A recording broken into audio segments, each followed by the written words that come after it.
Naitay Kapuso, perang po ng 20 minutes ang inyong hapon. Ako po si Boy, and welcome to Fast Talk with Boy Abunda.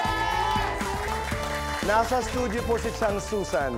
Maya-maya baka siya ay pumunta ho dito sa entablado at makasama ho natin. Isang institusyon ang ating bisita ngayong hapon.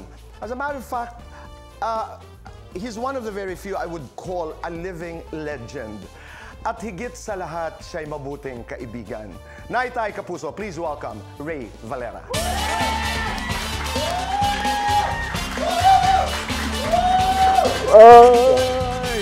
Long time.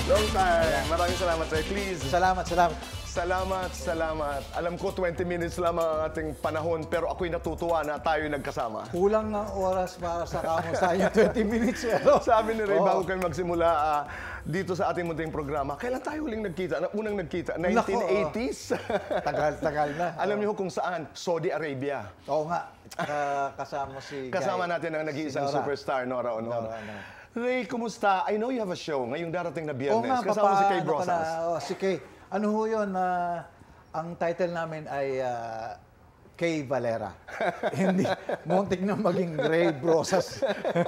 Kay Valera? Kay Valera. At saan ito magaganap? Sa Newport. Ano na yan? Ito ng Friday sa August 4. This is at the Newport Performing Arts Theater.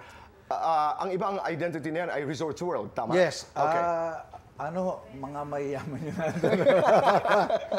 Napansin ko kasi, yung mga, yung mga fans mo nung araw na estudyante, walang pera, ngayon mayayaman. Tama ka. Talaga namang nakakagulat din. Malayo na. Malayo. Okay, ano ang aasahan ng inyong mga tagahanga dito sa inyong show ni Kay?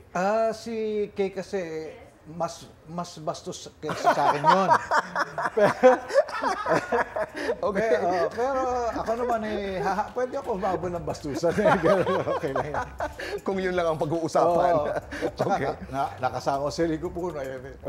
Correct. Oo nga naman pala. Pag-uusapan natin yan maya lamang. So, abangan niyo po, kantahan, komedya, comedy dahil Kay's there. At bastusan, sabi ni Ray.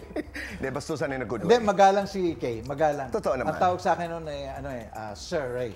Hindi totoo yun? Oo talaga. As in, Sir Ray yung tawag niya sa akin. Pero ako naman gusto ko nang binabastos ako. Ako naman ay sort of discovered Kay. Alam mo ba yan? Really? I did. Sa isang comedy bar. Naging bisita natin siya dito. Kaya nalaman namin na meron kayong palabas na dalawa dito nga sa Newport. Kaya congratulations. Huwag niyo pong kalilimutan yung darating na Friday. That's Kay Valera. Salamat. Ray, sa ngayon, may bilang ka na ba kung ilang kanta na ang nagagawa mo?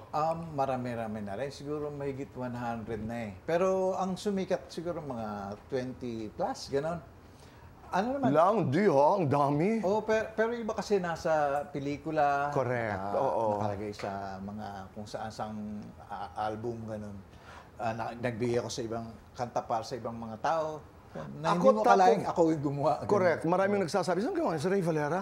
Ako naman top of mind, ang akala ko you had mga 30 to 40 hits. No? Kasi top of mind, pag nakaalala ka ng mga 4-5 kanta, ibig sabihin marami talagang hits. Kahit maputi na ang buhok ko, maging sino ka man.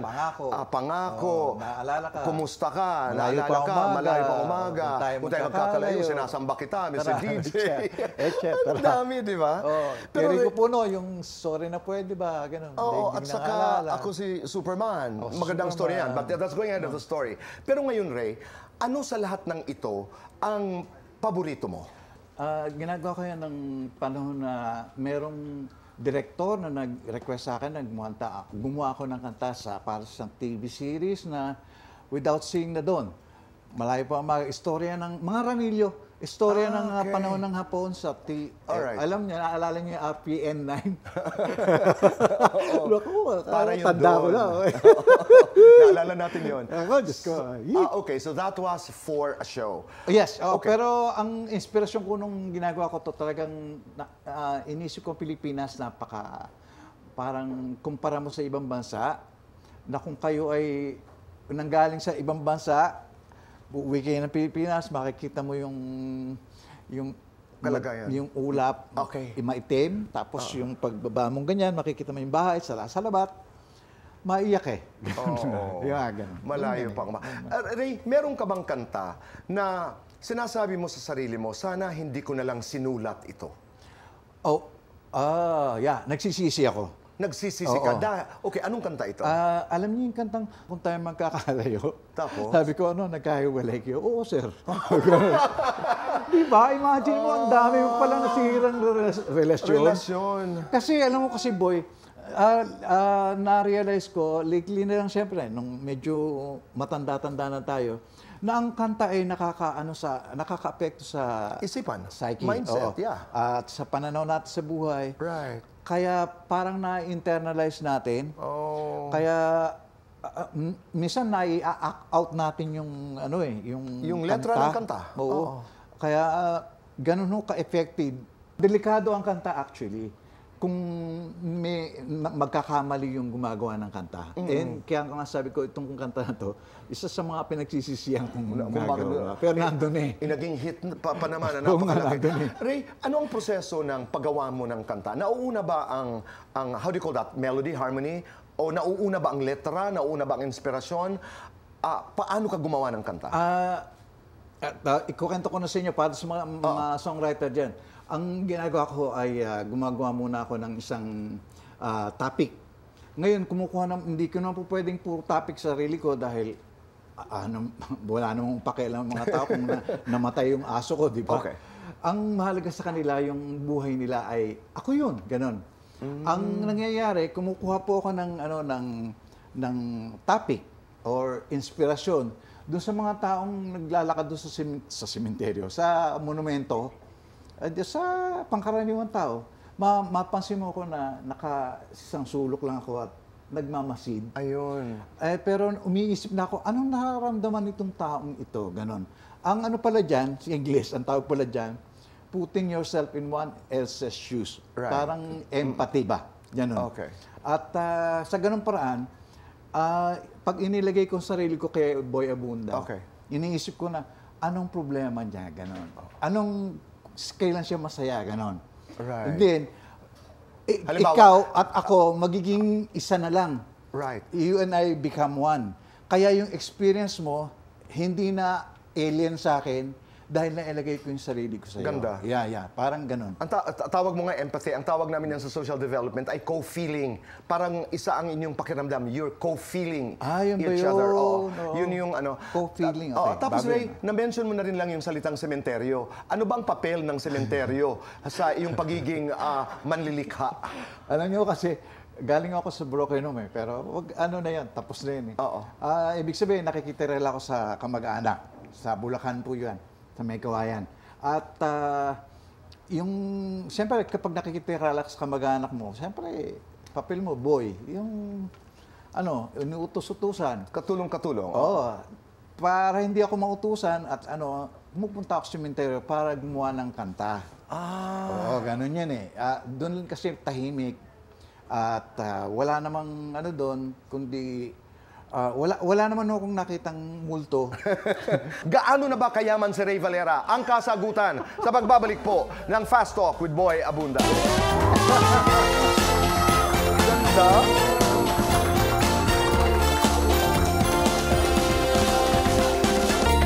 Kami nagbabalik po dito sa Fast Talk with Boy Abunda.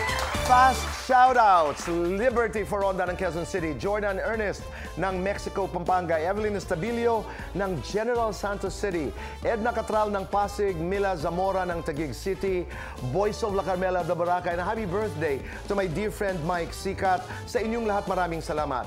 Nagagawa namin ang aming nagagawa dahil po sa inyo. Ray, let's do fast talk muna. Ano yun? Ito na yun. We have how many minutes? 2 minutes to do this and our time begins now. Yeah. AM, FM. AM. Manila, Bulacan. Bulacan. Hitmaker, homemaker. Hitmaker. Guwapo, talentado. Maswerte. Inspirasyon sa paggawa ng kanta. Kayong lahat. Paboritong singer. Paul McCartney. Paboritong kompositor. Paul McCartney. Crush na singer. Shasha Padilla. Totoo. Complete the sentence. Panahon natin, walang kapalit ang peace of mind. malayo pa ang umaga kapag marami pa rin kurakot. Sa kabila ng lahat, ako ay Maswerte pa rin ako. ayoko na sa'yo kapag Niloloko mo lang ako. ilarawan ang mga sumusunod na songwriters. Ogie Alcacid, Masipag. Venny Saturno, Magaling. Odette Quesada, Magaling. Cecil Azarcon, Lahat magaling. Freddie Aguilar, Wag na lang. Magaling din. George Canseco. Ay, respeto yan, respeto. Sino ang mas gwapo, ikaw o si Marco Sison? Si Marco Sison sabi sa akin, dalawa lang daw ang lalaki. Gwapo at maswerte. Ako daw ay maswerte. Siya Si daw Marco gwapo. gwapo. Ang lamang mo kay Haji Alejandro? Hindi naman siya kilala eh. Ang nakakabilib kay Nonoy Zuniga? Napakabagal maglakad. Ang namimiss mo kay Corey, kay Rico J? Ay, bully yun eh, pero namimiss mo yung mga wisdom niya na galing sa kalsada. Totoo yun. Streetwise, kung tawagin. Totoo yan. At marami kang mapupulot sa kanya. Totoo. Akala mo puro kalokohan yun, pero Hindi. iba-iba yun. Singer, songwriter, record producer, who are you first? Okay lang, gusto kong isa inyo. Introvert. I'm Sigma, lone wolf, hindi ako alpha. At nasa isang sulok lang ako maghapon. Sa isang sulok, walang kausap, nag-iisa, nagbibilang ng pera. Dapat na maging introvert. ganun. Okay, lights on or lights off? Lights off. Happiness or chocolates? Happiness. Best time for happiness? Paggising sa umaga. Ako si Ray Valera, complete the sentence. Ako si Ray Valera, icon ako. Dahil? Lumot eh. Matanda na yun. At saka, yun lang. Ano ka ba? Ray? I have been very lucky talaga. Balikan nga natin yung una mong hit.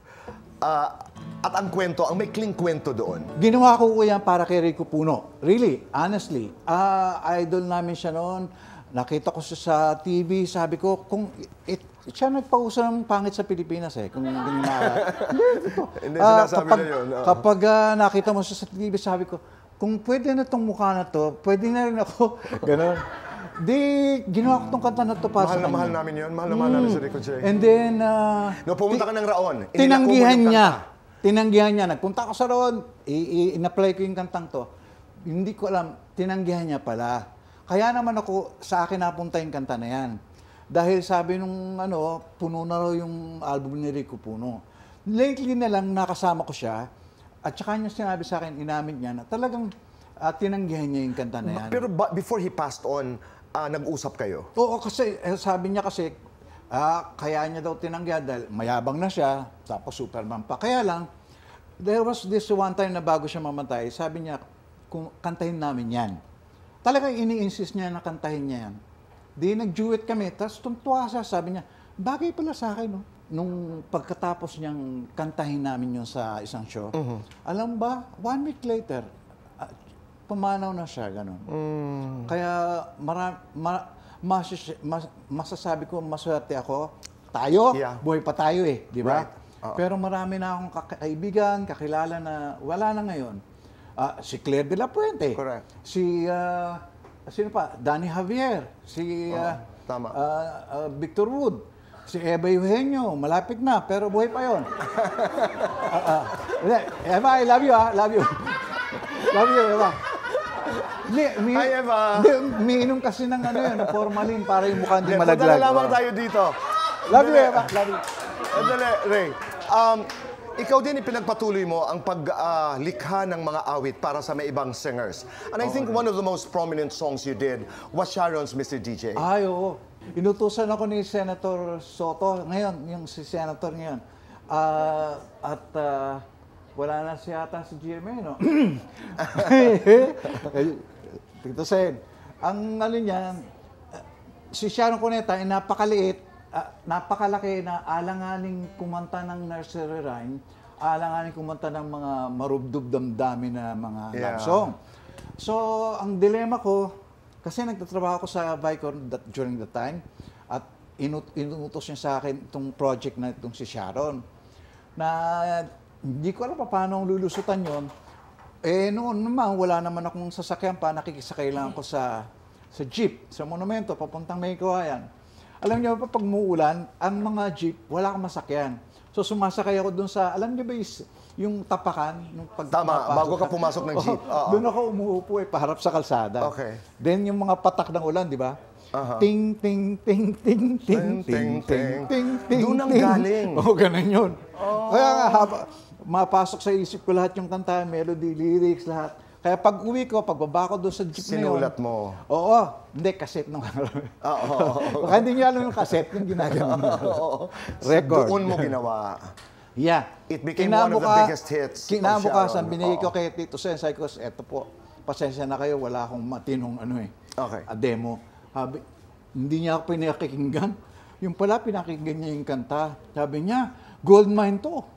Nagustuhan ni Tito Sen. Hindi ko alam kung ano ibig niya Okay. sabihin at that time. Ako naman iniisip ko parang nakatapos o nakaraos lang ako dun sa dilemma ko dun sa Right. problema. Galing. Pero siya naintindihan na niya kagad yung implikasyon during that time. Ako hindi pa. Congratulations, Ray. I mean, for all the things that you've done, and salamat for all the music that you've done for the Filipino people. Totoo ito galing sa puso. Maraming salamat. At huwag niyo pong kalilimutan, Friday, ngayong darating na Friday, Kay Valera sa Newport Performing Arts Theater. Kasama ni Mr. Ray Valera, si Kay Brosas. Panoorin niyo po. May biro ka nga eh. Ano sabi mo? Yung mananood sa atin ngayon, mayayaman. Oh, kasi alam ko si Boy Bunda, mga fans nito, punong mayaman eh. I realized din po na nung araw, siyempre kumakanta ako, ang mga nakikinig sa amin ay mga estudyante, walang pera. Right. Ano. Pero Ngayon, ay, iba na. Oo, may mga kanya-kanya na silang ano. At itong show namin, ang tanungan hindi naman yung may ticket ka, hindi ganun eh. Ang tanong, saan ka? Oo, gano'n, no? Parang natanong, mayaman ka ba? Gano'n, dating eh. Ray, maraming... Pero may gagawin lang ako. Dali lang, ha? Go ahead. Oo. Yun. Okay. Hindi ko lang. Long time. Maraming salamat. Maraming salamat. Maraming salamat. Salamat. Maraming salamat. Suportahan po natin si Ray Valera. Naitay, kapuso, maraming salamat sa inyong pagpapatuloy ho sa amin, sa inyong mga puso, sa inyong mga tahanan araw-araw. Stay kind. Make your nanay and tatay proud. Hashtag say thank you. And usap tayo muli bukas. Goodbye for now. God bless.